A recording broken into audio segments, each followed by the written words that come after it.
Indeed, designed to be an end-to-end hiring solution for businesses of all sizes to attract, interview, and hire candidates, all from one platform. Learn more at Indeed.com/NPR. Welcome into Studio 2. I'm Cherry Gregg. And I'm Avi Wolfman-Arent. A special shout out to our Studio Tubers today on YouTube, because the topic of today's show is YouTube itself. 20 years ago, trio of folks registered the domain name youtube.com. And Cherry, I think they're going to make it. Yeah. They're doing pretty good here. Just to give you a sense of how dominant YouTube has become, I was prepping for the show today, and I told you 3 guys registered this domain name 20 years ago. One of them, by the way, is from Reading, Pennsylvania. That's an aside. Always a connection. Yeah, there's always something. Yeah. But one of them's name is Javed Kareem. His name is spelled, first name, Jawed, but it's pronounced a little differently than it looks. So what do I do when I need to find out the pronunciation of someone's name, which I have to do all the time in this job? Go to YouTube. I go to YouTube. It really has become indispensable for all sorts of things, that type of research, instructional videos. It gets lumped in with Facebook and X and other social media platforms, but in some ways it's more like Google Maps, because you genuinely need it to do certain things, and it has also that entertainment and community value. Yeah. It's really changed the world in so many ways. We're going to talk about it today in our main segments. Our question for you: how has YouTube changed the way you use media, and how has it changed our culture? Give us a call, 888-477-9499. Email studio2@whyy.org.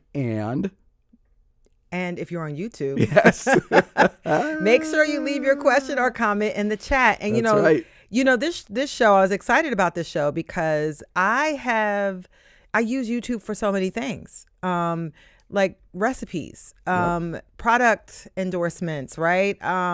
Hair, like how to do hairstyles, makeup, right? I learned how to do a cat eye watching YouTube videos. Yeah. So it's become a repository for videos. It's pretty good. I've become an expert cat eye. I literally just chatted on the YouTube channel right now. Hey. Just as you were doing that. I mean, that's how seamless it is. Anyways, so we're going to talk about YouTube today. Again, 888-477-9499, studio2@whyy.org. Very excited for that conversation. But first, a trio of local news stories. You're starting us off today, Cherry. I am. President Trump, as you know, has rolled back funding for DEI programs, but Montgomery County is doubling down. They are opting to expand their Office of Diversity, Equity, and Inclusion. The county's Board of Commissioners voted along party lines to spend about $500,000 to hire 4 new staff members to work under the DEI office chief, including the county's first director of immigrant affairs. The office was founded back in 2001, and its purpose has been to facilitate a diverse workforce and culture of inclusion. It had been staffed by just 1 person. Now they'll have 5 people working there. Democratic County Commissioners Jamila Winder and Neil Makija both have expressed approval of this effort, and their goal is to simply reinforce the Democratic-led commitment to DEI. Now, Republicans, as you know, have been very critical of DEI. They see it as discriminatory, against white people and straight men. And President Donald Trump, on day 1, issued an executive order eliminating DEI from the federal government and halting funding for programs and initiatives, Avi. Yeah, interesting story from the Inquirer about all of this. One of the interesting things was that the commissioners themselves did not do an interview. No. So they're doing it, right? But my read on that is they're not actually actively trying to draw attention to it in this climate. So I think there is some, whether it's this issue or any other issue where the administration has taken a really strong stance, there's, I think, a desire from folks on the other side of that issue to move forward with the work, but not necessarily a desire to pick a fight. Yeah. Yeah, because right now it's still unclear what folks what is illegal, what's not illegal. And Trump has encouraged, folks to go after DEI friendly businesses. And we've seen, companies roll back DEI initiatives. Google. Amazon, Google. Yeah. Which owns YouTube. Exactly. Yeah. And so Target. Alphabet, so many companies, Walmart, rolling back DEI initiatives after leaning in just a few years ago. So, yeah. Story number 2, the birds. Yeah, we're still talking about them. The championship glow and lingers. We're going to be talking about them, okay? We're going to, just bear with us for a few more days, folks. Funny roundup in the Inquirer about all the stuff that Kansas City now owes Philadelphia as a result of various Super Bowl bets. For instance, KCUR, our sister station in Kansas City, owes us some barbecue. Did you know that? I did not know. And I love barbecue. Yeah. Y'all need to send that. Yeah. Okay. Could you overnight that, KCUR? We're hungry over here. And put some ice in there. Yeah. Oh, okay. Yeah. Keep it fresh. Don't send us rotten barbecue. I think that should have been clear from the get-go. No rotten barbecue. But also, we're getting barbecue from the governor of Missouri, the mayor of Kansas City. The best one, the craziest one, the one that I couldn't even believe this bet was made because it's a very expensive bet. Kansas City's art museum is loaning the PMA an oil painting by Monet. Whoa! It's called the Croquet Party. Shipping art is not like a. That's not cheap. See, it's not a trivial thing. We're actually getting a Monet, I think, for several months. You can go to the PMA and see this. I'm going to do a Philly collar pop right now. Do that collar pop. I also had to imagine, I'd put myself in the mind of trying to explain to Monet himself why his painting is being shipped across the country because of a sport he's never heard of. 2 cities, maybe he'd heard of Kansas City, I don't know, but maybe only, I guess he would have heard of Philadelphia and Kansas City, but just how bizarre all that would have been to him. So anyways, the bets are getting paid. Yeah. And we're getting some art. That's good stuff. I'm going to have to go check it out. I would love to check it out. Yeah. Also, some Eagles appeared on The Tonight Show. They're blowing it. Look at, Philly's getting all the love. Go ahead. It's a glow up week. And on The Tonight Show, quarterback Jalen Hurts and running back Saquon Barkley discussed one of the Eagles' signature plays. It is a quarterback sneak where the running back and often the tight end come from behind the quarterback to push Jalen Hurts forward. And with all that momentum, it's almost unstoppable if the Eagles only need a yard or 2. Now, lots of people call this play the tush push, but the Eagles don't call it the tush push. Let's take a listen. Jalen, you scored 3 touchdowns on Sunday. You did. The first one was doing what people are calling the tush push. Yeah. Is that what you call it? It's not what I call it. It's not what you call it. It's no. not what I call it. What do you call it? I'm not going to say what I call it, but it's okay, but it's not. Everybody is came up with their own name for it. The brotherly shove, the tush push, all these different things. It's not that. So they don't call it the tush push, which leaves open the question of what do the Eagles call what we call the tush push? Yeah. What do you think? What do you think they call it, Jerry? I have no idea, but I would call it. I have two options. Hit me. The Hurts hustle. Okay, not bad. Okay. Or the Jalen Ram. Oh, the Jalen Ram. Yeah. Just because he's ramming into the... Yeah. Is there more of a pun there than that? I'm not that good at puns. I'm not the punny person here. Okay. But those are my options. What do you got? So, first I'll credit our producer, Debbie Builder, who said, what about the rear advance? That is actually pretty good. That's not bad. That's really good. Yeah, I like that. So I'm pretty sure he wears number 1. He Jalen does. Hurts. He does. He's a Philadelphia Eagle. You could call it Eagle 1. That's actually a pretty good football name. That's a football name, right? That's more. Yeah, that's less of a joke. I had no attachment to the game at all. Just that's good. The Eagle 1. Like you get in the huddle, say Eagle 1, Eagle 1. That sounds like a flight, like a plane, a helicopter or something, or some kind of military operation. It's something. And finally, what about hut hut butt? I feel like they wouldn't call it that. Something inside me says the Eagles wouldn't call it that, but they, you know. Well, maybe they have a sense of but humor. it's funny though. Maybe they have a little sense of humor about it. You call it the tush push. We call it hut hut butt. Yeah. I'll leave it there. I'll leave it there. Okay. Yeah. I didn't say Eagles, you to take it. Just leave let it. us know. Let us know. Studio tubers in the chat. Let us know. Let us know what you think about hut hut butt. Okay. Or you could pitch your own name. Yeah. I do personally like the brotherly shove, by the way. That is cool. I do like that one. So, final story. Do we have time for a final story? We have Okay. time. We always have time. If you're into estate sales, there is a big one this weekend at the house formerly owned by boxing legend Muhammad Ali. The house is located in Overbrook along City Line Avenue. And look at that. If you're on YouTube, you get to see. Ali lived in this 3-bedroom house in the early 1970s with his second wife, Belinda. There are pictures of him in an Ebony magazine from the time he lived in the house at the estate sale. Okay. And he, by the way, he moved to Cherry Hill, New Jersey in 1973. And at that time, he sold the house to Kobe Bryant's maternal grandparents, the Coxes, who owned it through his childhood and his Laker career.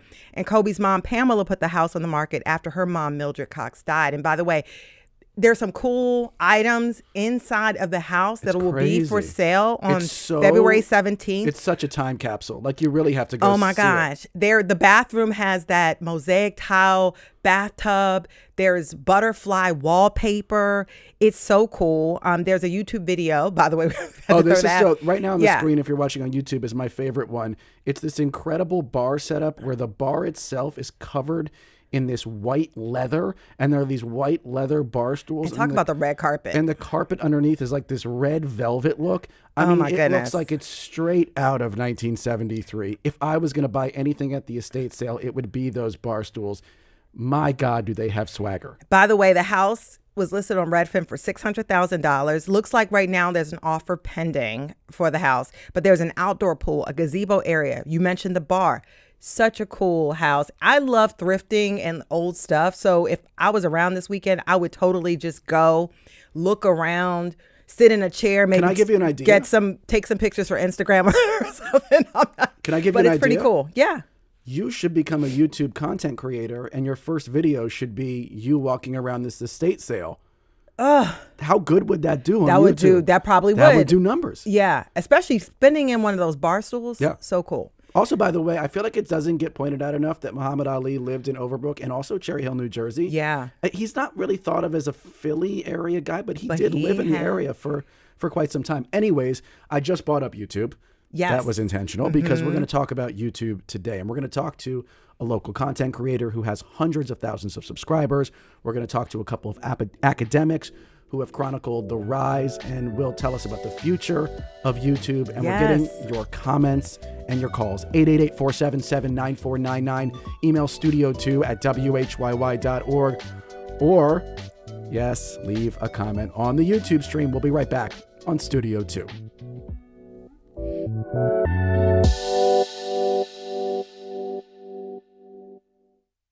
You have a lot of options when it comes to supporting WHYY. Besides making a gift online or mailing a check, you can also donate stock or give from your donor-advised fund, family foundation, or IRA. Visit WHYY.org/support for more information.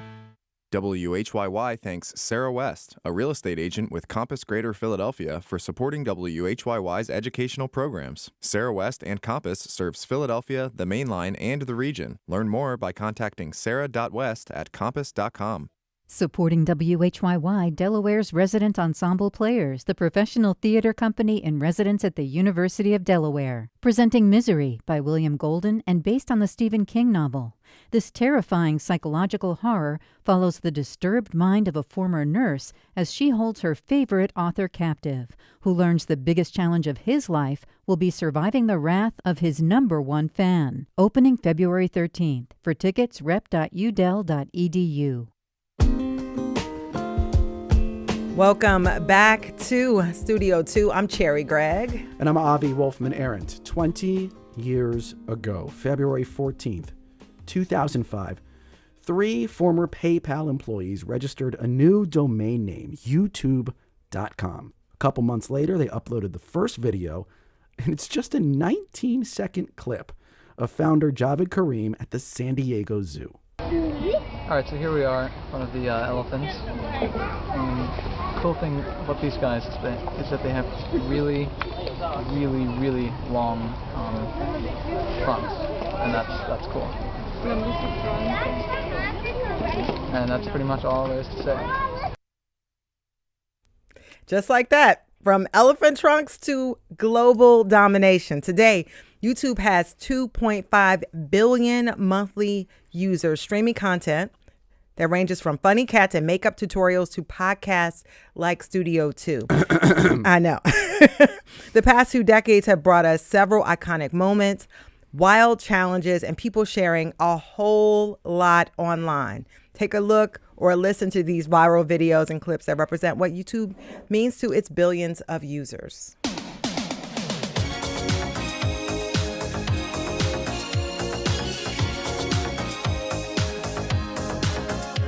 Okay, so today I'm going to do the onion challenge. This is the onion. Johnny bit me. And that really hurt, Johnny, and it's still hurting. 100 coats of glitter nail polish, which might get soured by the fact that I'm also doing 100 coats of spray tan on the same arm. That's right. We are talking about foods that cause your urine to be smelly. And by the way, this does it for most people. If you don't think you get smelly urine after asparagus, I certainly want you to write in the comments. Now, aside from all that content, a lot has happened since YouTube's conception. Questions about copyright infringement, misinformation, and users have grown with it, finding ways to monetize content. The possibilities are endless, so we want to take a closer look at YouTube and where it may be headed. We've got a great panel with us. Let me introduce all of you first. We have Bianca Zamora Perez, doctoral student researching AI and YouTube at the University of Pennsylvania. Welcome to the program. Hi, thanks for having me. Right next to Bianca is Andrew Iliadis, associate professor at the Klein College of Media and Communication at Temple University. Andrew, welcome to the show. Thanks for having me. And Dr. Jennifer Caudle, a practicing family physician and content creator on YouTube. Dr. Jen, welcome. Thanks for having me. And you, our listeners at home and on YouTube, our question is, how has YouTube changed the way you use media? How has it changed our culture? You can call in 888-477-9499. You can email studio2@whyy.org. And for our Studio Tubers watching online, you can check us out by leaving your comment or question in the YouTube chat. And I'm looking at the chat right now, and there's some folks chiming in with how they use YouTube. And it's fascinating, the diversity of the answers. So Sarah Thatcher says, professionally, I use YouTube just about every day as a French and Spanish teacher. I find all kinds of videos on everything from vocab and grammar to authentic materials. Then the Hawkins says, I've been using YouTube for a couple years now to learn game development skills. There's a large community of programmers. And then Judy Bennett's on YouTube, live streaming Senate hearings. I mean, those three things have almost nothing in common except that they are video content. So, Andrew, take us back to the beginning. To the very beginning. To the very beginning. What separated this little website, YouTube.com, from its competitors? Well, before YouTube, there were a lot of streaming services, things like Real Player, QuickTime Player, Windows Media Player. Oh, yeah. A lot of them were really kind of like grainy, though. They didn't really perform very well. It was difficult to get a clear picture. But I think primarily they weren't monetized, so people weren't incentivized to share as much with those videos. So with YouTube, all of a sudden you see this explosion of user content, better technology, monetization, and then it kind of took off after 2007. So the incentive for people to share was stronger on YouTube than it was on other platforms. I think so. I think also one thing we should remember is the iPhone came out roughly in 2007 with video capability in 2009. And so I think the history of YouTube should also be told along with the history of the iPhone as well, and how easy it was for people to take video and upload it too. So right time, right place as well. Mm-hmm. And then, Bianca, do you identify over the years certain things that YouTube did to further spur its growth? Like, it's nice to have a good start, but we've seen so many, .com companies that had a nice start and then fell off. Were there other things that happened along the way that made YouTube a behemoth? Yeah, so YouTube is uniquely positioned to align itself with creators, and it has a few different programs like the YouTube Partner Program, which right now I think has about 3 million creators, and that program is supposed to help creators create content in every genre, whether it be makeup videos, ASMR videos, popular culture videos, and they give them resources. For example, Content ID is an algorithm that runs across YouTube and will take down videos if there's a copyright infringement. For example, like say I post a video online and it has my favorite song, but that song is copyrighted. If I'm a YouTube partner program, I will actually get like more resources than a regular creator would to get that resolved, to get that video monetized after it is taken down.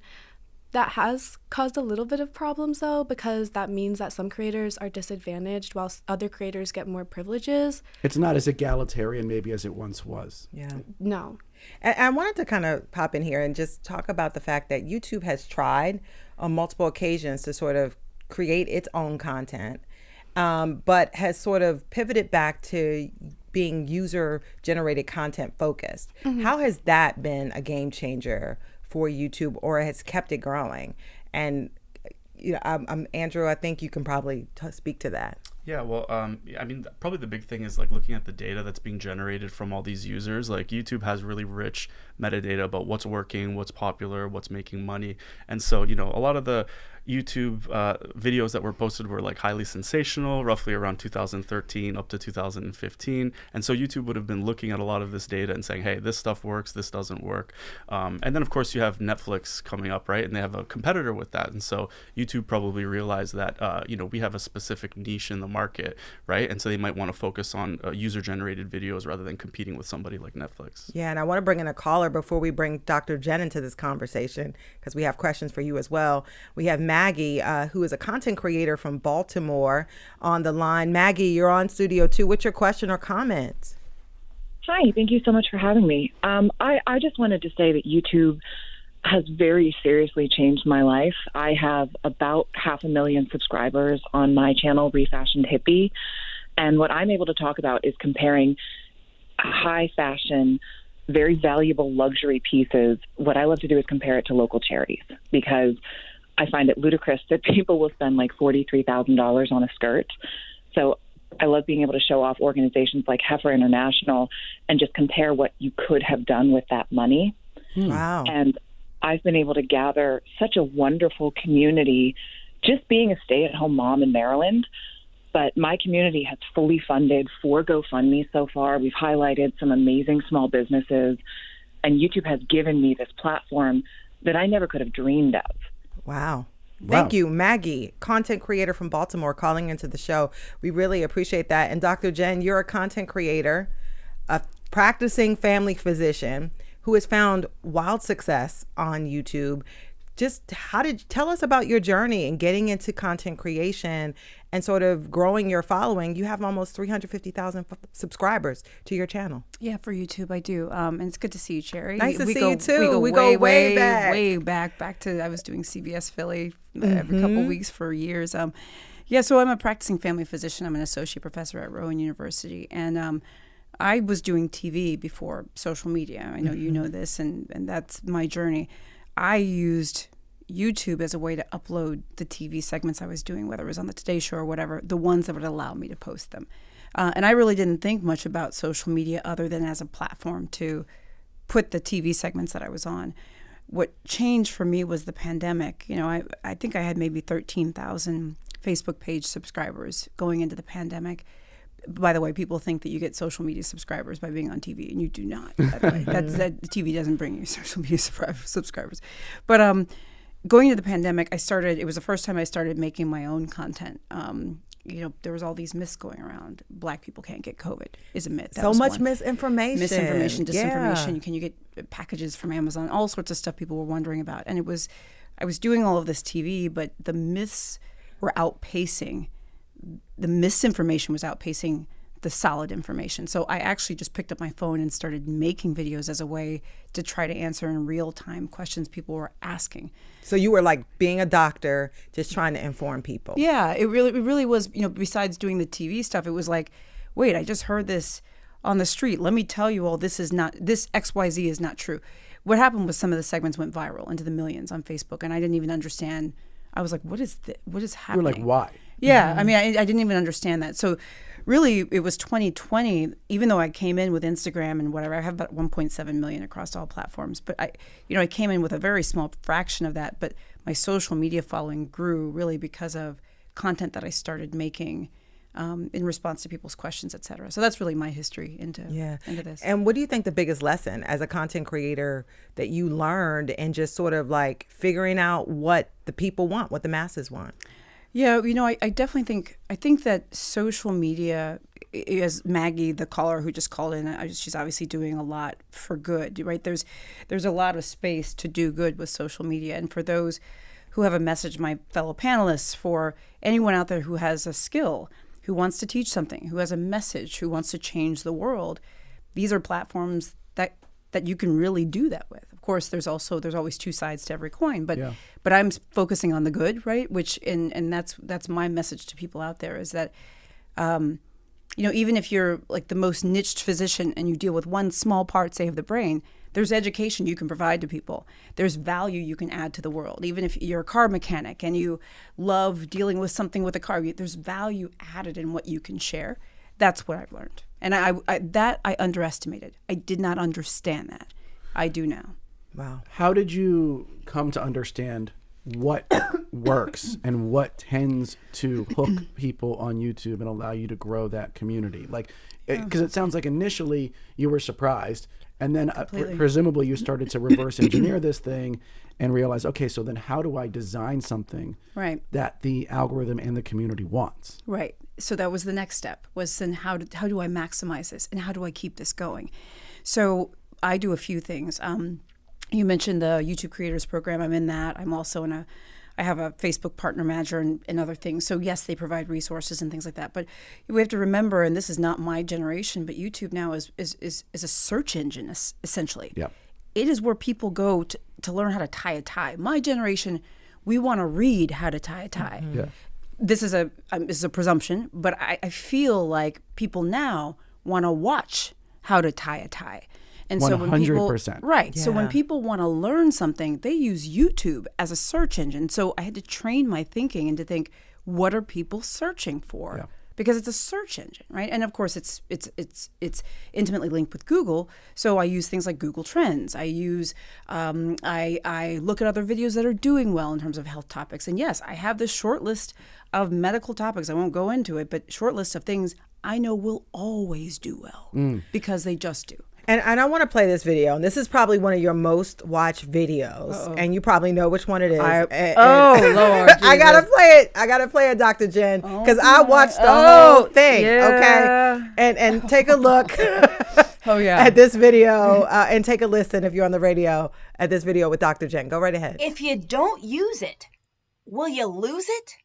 I'm talking about sexual intercourse and your vagina. So many of you guys have asked me. You said, Dr. Jen, I don't have sex often. I haven't had sex for a long time, et cetera, whatever the situation might be.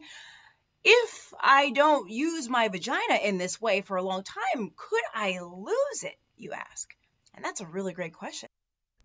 And you go into it answering a lot of user questions, listener questions. 10 million views on that. Yeah. Did you have any idea it would get 10 million views when you created it? No, but I knew that it was the only reason I created it was people kept asking me about it. That's the other way that I find content. It's not just Google Trends and stuff like that. I read the comments. They always say don't read the comments, because that's how you find out what people think and what they want to know and what they're wondering about. This constant feedback you're getting. It's constant feedback. And what I found in other videos, they'd be like, well, I haven't had sex in a long time. What happens? And first few times I read that, I'm like, I kept reading that question over and over. I'm like, doggone it, these folks want to know what the answer is. But you know what's interesting? I made a video. You made a video about it. But what I take away from that is that there's this whole category of things that are probably considered too taboo to discuss on quote unquote mainstream media. And you don't even want to ask your doctor. Content creators have filled the vacuum. So I guess the question that I asked to you, Andrew Iliadis, is how has this reshaped media, reshaped society? I mean, it's a big question, but we have to ask it because this is billions of people getting information this way. I mean, it's in a big way. We all know, especially, from the last election, look at what the current president did, right? They went on a media blitz on like famous YouTuber and podcast channels, and because he kind of knew, like, I don't need to go to this mainstream media anymore. I'm going to go to like all these, comedian podcasters. And so it's shifting the landscape in a big way, right? A lot of our elected officials are going on these podcasts. There's, misinformation being spread, as you said, on YouTube. YouTube has had to increase certain measures to make sure that there's like content labels or warnings happening now. Although we probably all heard what's happening with Meta, that they're getting rid of their fact checking and things like that. YouTube has we'll have a Wikipedia box underneath like a video about the Holocaust, or we'll have like a CDC link underneath a video about vaccines, or I've seen ones from the UN. And so it's good that we have these safeguards appearing, right? Things are changing, but I feel like we might start heading back into a kind of darker direction if they start getting rid of things like fact checking, because so many, as you said, young people are treating YouTube as a search engine, things like TikTok and YouTube. Yeah. And Bianca, if you could talk about the algorithm, because one thing about YouTube, it's a slippery slope. And I have young nephews and nieces, they start watching and you look up and it's been an hour and a half and they've been watching YouTube videos back to back. It's just feeding. Yeah, it's just feeding them videos. So how does this algorithm work to sort of keep you engaged on the platform? Well, the algorithm's constantly changing. There's a lot of discussion on whether or not YouTube should make this algorithm more transparent, because there are like dark patterns in like little loops that you can go into. For example, say you start watching makeup videos and you are really interested into those. And it happens both with shorts and like traditional YouTube content. So I think it's important to understand that the algorithm is now not only looking at what you're watching on like the everyday, like what you listen to the podcast in the morning, it's also knowing like the little bits in between, like what you're interested in, like on your work break, stuff like that. But if you think about like young kids especially, they'll start watching makeup videos and then maybe an hour later start getting recommended like dieting videos. And then once they start getting recommended dieting videos, they might find one creator who's maybe promoting a way of eating that is not healthy. And that's how we get into like very dangerous situations, because there is no way for someone to tell a child, a minor, or even an adult too, that you are now following a path. And I think YouTube had fixed this a little bit, because back before, they had a lot of violations of content being promoted from like terrorist organizations, which got YouTube into a lot of controversy.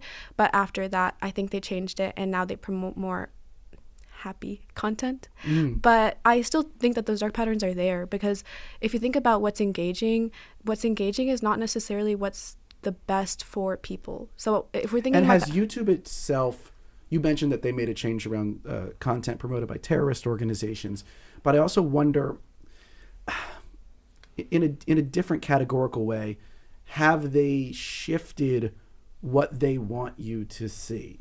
Like, I don't remember 10 years ago people watching podcasts on YouTube. Were there podcasts 10 years ago?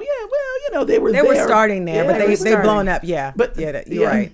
Andrew, you're saying you're doing this. They started prioritizing like long form content. I think we all like know that, right? So it started with like stuff that felt more like Vines, and and now it's the algorithm like stuff that keeps you there for a long time. Yeah, in 2012, they changed the algorithm to favor watch time as opposed to views. I mean, views are obviously still important, but watch time is also very important. So that's when you start seeing these 1 hour podcasts, 2 hour podcasts, Joe Rogan, stuff like that, right? Yeah. The stickiness of it. Yeah, and Jen, Dr. Jen, how have you seen, like, just in the years that you've been really focused on YouTube, how have you seen it shift and impact your views?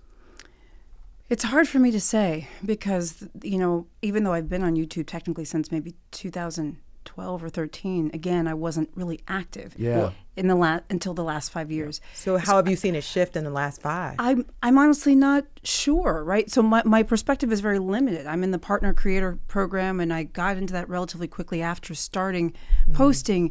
My view is relatively limited. I know what they tell me as part of the partner creator program. I know what they tell us, how the algorithm works, right? There's a lot of theories about the algorithm, and people do videos about the algorithm.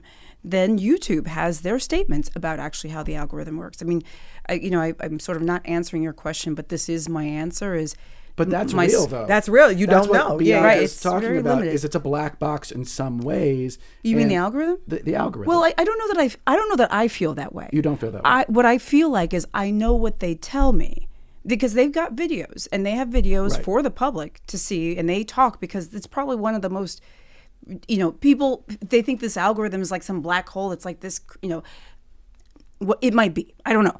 What I'm saying though is they've done videos on it. So what I know is what they've said. Do I have an opinion about that versus what actually is happening? I don't. I don't have enough knowledge to know if that, that's all I know. Does that make sense? You try to work the system as much as you can. Well, I know what they tell me. Yeah. There's also YouTube Shorts now. So although there was the long form stickiness, they are competing with TikTok and Instagram Reels now. And so they have So the YouTube, pendulum goes back and forth. kind of, or they're trying to capture both They're of trying those to get other things, people. right? They don't want people to just leave them because they don't do short form content. Interesting. So And you've done both, yeah. Exactly. So they started investing a lot in this long form stuff. Now they're seeing TikTok and saying, wait a second, let us also try to grab that market as well. Yeah. Fascinating. We're going to talk a lot more about YouTube on the other side of this break. Yes. Some great YouTube comments I want to read on the other side of this break. I want to talk about the future of the platform. Studio2 at WHYY.org is our email. 888-477-9499 is our number. Stick with us on Studio 2.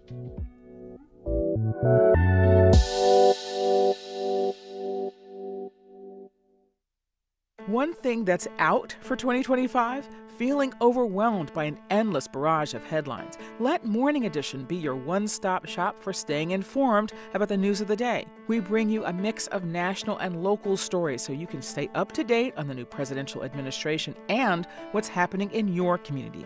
Take control of your news this year and start your weekdays with Morning Edition from NPR News. Weekday mornings from 5 to 10 on WHYY. Supporting WHYY, Art and Theater Company's world premiere of Holy Grail of Memphis by Michael Hollinger. When Newton Stover II discovers long-lost recordings of a legendary bluesman, he's determined to rebuild his granddaddy's music studio and his life. But time and money are running out fast, and the ghosts of the past and an unexpected stranger keep showing up. Extended by popular demand through Sunday, March 9th.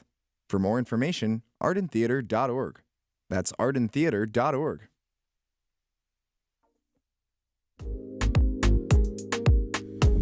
And welcome back to Studio 2. I'm Avi Wolfman-Arens. And I'm Cherry Gregg, and we are talking about 20 years of video streaming on YouTube. The platform has grown to a global media entity with more than 2 billion users every month. And with us today to talk about YouTube are Bianca Zamora Perez, a doctoral student researching AI and YouTube at Annenberg at the University of Pennsylvania. We also have Dr. Jennifer Caudle, a family medicine physician who's practicing and a content creator on YouTube. We also have Andrew Iliadis, associate professor at the Klein College of Media and Communications at Temple University. And our question for you, how has YouTube changed the way that you use media? How has it changed our culture? Give us a call, 888-477-9499. You can email studio2 at whyy.org or leave us a comment on the YouTube chat. And the Matt Leiden Project says, I've made a few videos, mostly finger puppet stuff for my own boredom cures. Mostly, I use it as music in the background while doing art and writing. I'm right there with you. Yeah. The music, yeah. You can really get sucked down the music rabbit hole on YouTube. Bro's a fan. Shirley says, another cool thing on YouTube is the vintage content. I also love that. I love watching educational films from the 40s, 50s, and 60s. Great dating advice. And then she has the laughing emoji. I wanted to add, Beth also had an email about the DIY movement and learning how to do things on YouTube and how that has helped the platform grow. Andrew or Bianca, do you have thoughts on that? Because it does feel like that has been a big part of the success story for YouTube. I'll just quickly add to something you said, which is people really do, especially young people, treat it like a search engine now.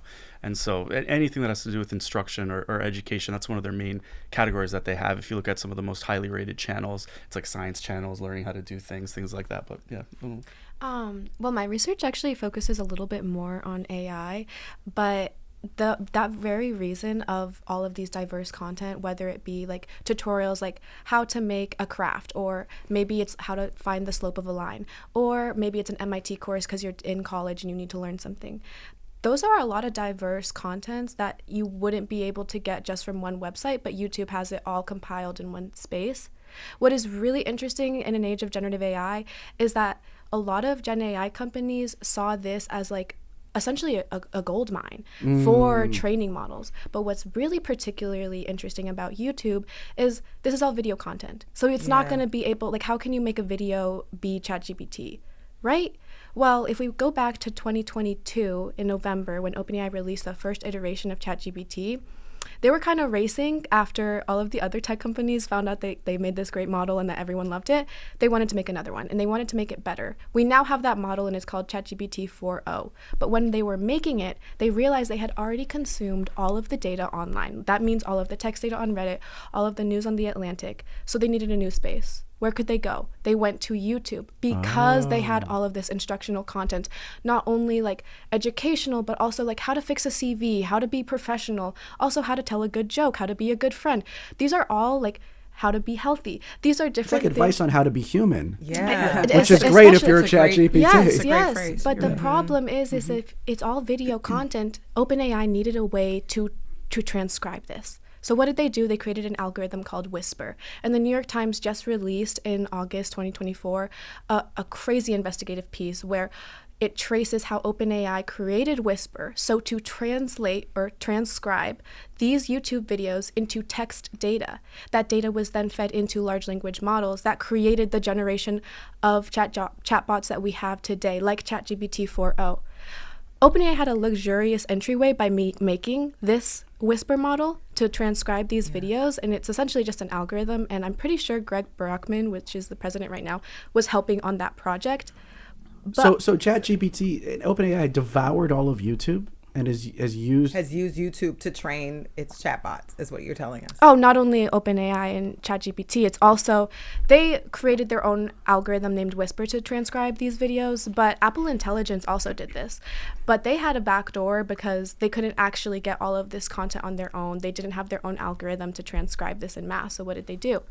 They went to a lot of YouTube creators who had already transcribed their videos by hand. And you may be wondering, why do YouTube videos, or why do they have transcriptions? A lot of YouTube creators make transcriptions for their videos so that people with hearing inabilities or like hearing impairments can access these videos. Yeah, and it seems to me that YouTube has become this, just by happenstance, and it being user generated, has become this place where it's sort of pushing the envelope and has set up a great space for AI to kind of push things forward. And we want to talk about the future of YouTube a little bit. I want to read a couple comments. Victor says, I use YouTube for one of two things: listening to live versions of songs that I like so I can see how the performances adapt the songs for live shows, and then occasional tutorials on how to fix something because I'm useless in the household fixes department. Like you said, Bianca. Amen. To Ray comments, I go to YouTube University for a lot of DIY things. Yep. Beth says, I think YouTube has a huge impact on the do-it-yourself movement and empowered people to tackle projects that they wouldn't have otherwise thought they were capable of. My partner actually used YouTube to figure out how to clear the gutters. I mean, you can use YouTube for anything. So I want to talk about this sort of cultural phenomenon, because everybody has become, I mean, Dr. Jane, you are an actual expert, you are a medical doctor and all that, but people have become like, we have this where people want to share information and teach other people. How has that sort of changed the cultural aspects? Just because we now have platforms like YouTube and social media generally where we can have those types of conversations, Andrew. I mean, the DIY part's great, right? Everyone should be able to look and figure out how to tie a tie or do those things. But I think along with that, there's a certain flattening of information, which has led to the erosion of expertise a little bit, right? Everyone's an expert. Yeah. Everyone's an expert. I have an extended family member who thinks that, a YouTube video is the same thing as a blind peer-reviewed academic study. And, to this person, that information, they can't, figure out whether one is more, based on expertise or if one's fake. And so it's great that we have DIY. I used YouTube a few weeks ago to learn how to do another tie, tie my tie in a different way. But at the same time, you're seeing the rise of all of these kind of nefarious accounts that are sharing disinformation. Or even if it was just someone, because there's the political angle, of course, and that's the part we talk about all the time. But even if it's someone claiming to be an expert on rewiring your house, but they really don't know what they're doing. And That's dangerous, right? Like, you have to know. So what does YouTube actually vet and flag and disallow? Like, what are their parameters? What's allowed and what is explicitly not allowed? Well, you can probably speak more to like the AI capturing things like child exploitation. They use AI to catch things like child exploitation, that kind of stuff. But like I said earlier, the things they tend to focus on, Holocaust videos, they will put a warning underneath, like a Wikipedia summary. Said earlier, the CDC links related to vaccines. I've seen UN information. But you're right, it's like, where's the line? Like, where do they put these fact check boxes and where don't they? What topics deserve a fact check? And I think we're going to start to see, as I said earlier, the erosion of that kind of thing. So we might be heading into an era of more junk science kind of on the platform. As a physician, we are in that space of junk science. One of the reasons why I continue to do the videos I do is because I realize that we as physicians, it's not good enough for us just to be in the office. We actually have to be out here fighting all the misinformation. And there are a lot of people who are doctors, but don't say that what they're a doctor of. Yeah. And sometimes when you find out what they're a doctor of, you realize they have no business probably talking about health. One thing YouTube has done is they've started for certain healthcare professionals, like I have and it's not just me, it's other healthcare professionals, but they have a tag that says this information is from a licensed medical physician in the United States, blah, blah, blah, blah. So that's something, and I remember when they were rolling this out, there were meetings about this, and for not just physicians, but other healthcare professionals that were licensed and certified. You had to submit your credentials, et cetera, and you get this tag. The misinformation is, from a health standpoint, is dangerous. And that's actually one of the reasons why I still do what I do, is because there are too many people out there saying really stuff that's utterly that's dangerous. And as you mentioned, a lot of people say, well, I'm going to do my own research. And I respect and understand that phrase. The problem is if you don't have the skill set or the knowledge set to be able to distinguish between the research you were evaluating. And conversations yesterday in the office with a patient, well, I've seen and I've heard some things. Well, where are they from? And so I just, my caution out there, this is also a public service announcement, because this is, I used to be that as a family doctor, the only things I would have to try to convince people of was to get the flu shot and that it didn't cause a flu. Now I have to convince you that metformin is not going to do this to you, that statins won't, blow up your liver. That, in terms of the misinformation and the skepticism about things, it's everything now. Yeah. And I appreciate people, being invested in their health. That's not what I'm saying. But it's where you get the information and who is saying the information and whether it's actually correct and appropriate and in the right context for you. So that's, again, soapbox, but I do hope people hear that. Does YouTube have any avenues to sort of flag stuff like this? Because you have a Dr. Jen who's a licensed physician. She's a practicing physician giving you good information, but then you have other people who are giving false information that could cause, it could get somebody really ill or hurt. It does all the time. Yeah. There's real harm being done here. I see it in the office all the time. But to your question, I don't know, other than what I've mentioned. Well, like channels get demonetized all the time, and kind of like with Twitter, a while back there was a lot of accounts that got taken off of Twitter. There were people that were demonetized, taken off of YouTube. What do we see now? We see a lot of those accounts from X popping back up again. And I'm scared the same thing might start happening as you see these social media companies kind of like turn the ship in this other direction. They might reinstate some of these channels. And so I think media literacy, what you're talking about, is very important. And that's what we try to do with our first and second year students at Temple, is try to teach them media literacy, right? What is information? What's the source? What are the credentials? Things like that. Bianca, is a lot of this flagging done with AI technology? I can't imagine there's humans going through billions of videos and being like, that doesn't sound right. Yeah, who does that? Is it? What are the mechanisms that they're using? Do you know? So there are algorithms that go through and flag all of the content that goes before you upload a video. There's like a little screen that lets your video upload, and while it's uploading, it'll run if it was violating copyright, if it's violating terms of service. And usually under terms of service, there are dangerous content that is misinformation. But the problem is that there's 500 hours of YouTube content uploaded every minute. So the sheer velocity, and that statistic has been out for a while, but the sheer velocity of content coming out is at a pace that I do not understand how we would possibly limit it. At the same time, I have seen a lot, just in my personal experience, a lot of like circumventing the privacy or terms of service or misinformation. So for example, like say you're spreading misinformation, you wouldn't want that video to get demonetized because it's both going to get a lot of views and a lot of like engagement and therefore ads. So you would get more money. But they would maybe change the title a little bit so it doesn't go as, it's not as flagrant. It's not as obvious that this is misinformation or that this is triggering content or that this would put someone at risk. Yeah. And they would put like little emojis or something small that would kind of change the title so that it doesn't necessarily look like this is harmful content. So I'm seeing this a lot. People can Trojan horse this, basically, is what you're saying. Yes, and another problem is, especially on podcasts, like if someone's talking, for example, like Joe Rogan, if someone's talking for 2 hours, how are they going to know like at 1 hour and 2 minutes that they said one sentence that was misinformation? Yeah, it's such a vexing problem. Real quick though, but we do have to wrap this up. I would love to get just a real quick thought from you, Bianca, on where YouTube is heading next as it tries to continue to grow its footprint, like how YouTube might evolve over the next 5-10 years. Yeah. So I just looked at the YouTube 2025 year they usually release these press releases so that they can let the public creators know what's happening for the year that come. And this year they're really trying to push YouTube as an intersection of streaming, short form content, but also traditional TV by incorporating partnerships with like Warner Brothers. They recently just released a playlist with 31 movies that were from Warner Brothers. A lot of them were very quirky. It sounds like they want to do basically everything. Oh, yes. It's like all YouTube video TV. content. Yeah. Exactly. Like literally anything that you would watch with your eyeballs or maybe even listen to with your ears is YouTube. YouTube's going to be the place. Wow. I mean, that is fascinating and maybe a little scary. Yeah. And Dr. Jen, as you look forward, what are you thinking about as a content creator?